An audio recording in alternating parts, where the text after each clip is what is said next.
c'est bientôt les vacances, ou tu es déjà en vacances. En tout cas, une chose est sûre, c'est que tu ne dois pas te déconnecter de Dieu pendant ces vacances. Donc aujourd'hui, on va voir 5 façons de garder Christ au centre de nos vacances. Si tu es intéressé, partage et reste connecté.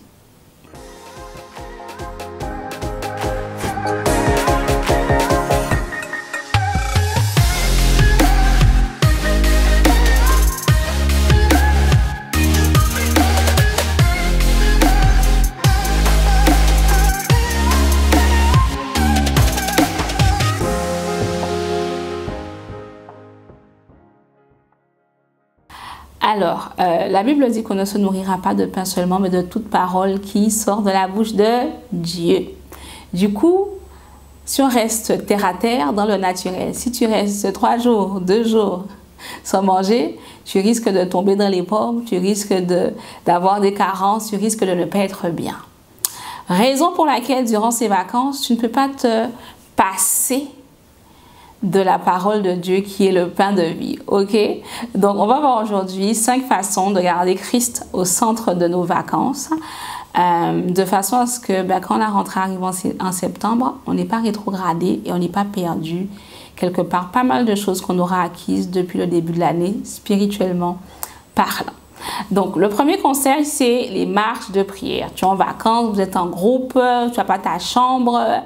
Une façon en fait de rester connecté à Dieu, passer du temps avec lui de qualité, c'est d'aller marcher seul. Si tu as la possibilité autour de là où tu es, d'aller marcher, aller-retour, 30 minutes, 1 heure, avec ton téléphone en mode avion. Hein, en mode avion, c'est pas pour qu'on te téléphone pendant que tu fais la prayer walk et que tu commences à conseiller la terre entière, mais où tu peux avoir la Bible audio, tu peux avoir de la louange ou de l'adoration et tu prends ce moment-là en fait pour, au travers de l'observation de la nature, adorer, louer, interagir en fait avec le Créateur de l'univers. Avoir des marches de prière. Si là où tu es en vacances te permet de le faire. La deuxième chose, c'est pour celles qui ont des familles avec des enfants qui ont à partir de 5 ans, s'ils savent lire, parce que j'ai des, entre guillemets, une nièce qui a 5 ans mais qui sait lire. So, c'est possible que tu aies des enfants de 5 ans qui savent lire, de 6 ans, de 7 ans, etc.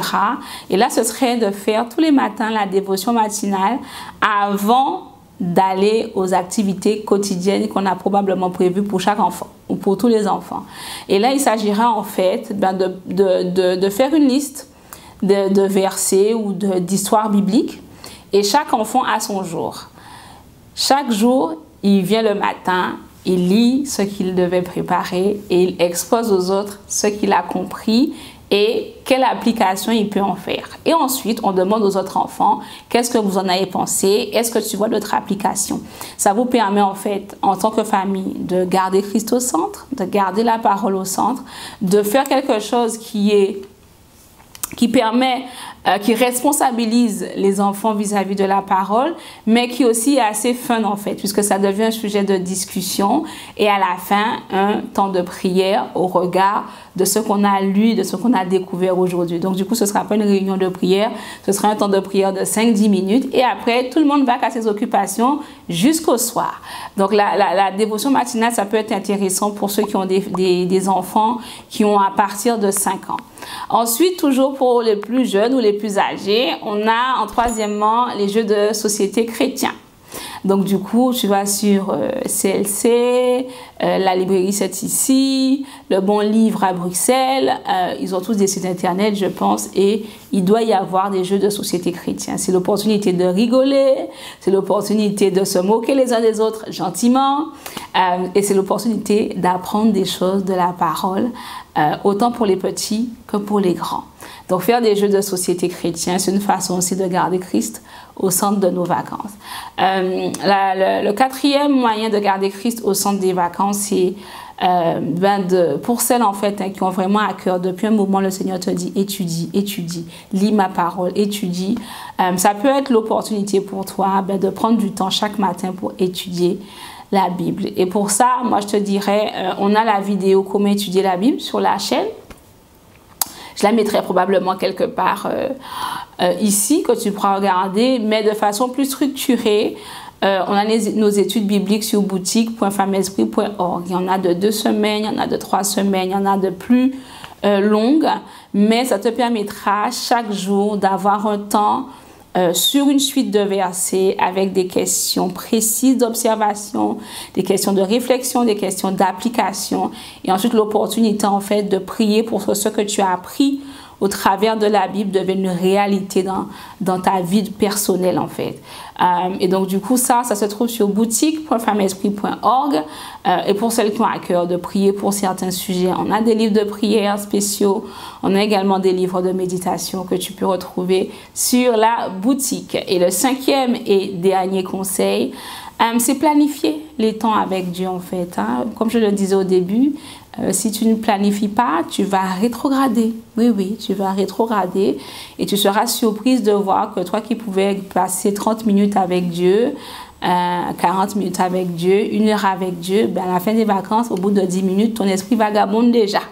Oui, parce que ta pause a été trop longue, tu as mis dans un jeûne prolongé qui a limite altéré la vie de ton homme spirituel. Il est presque mort, donc il n'arrive pas à tenir la route.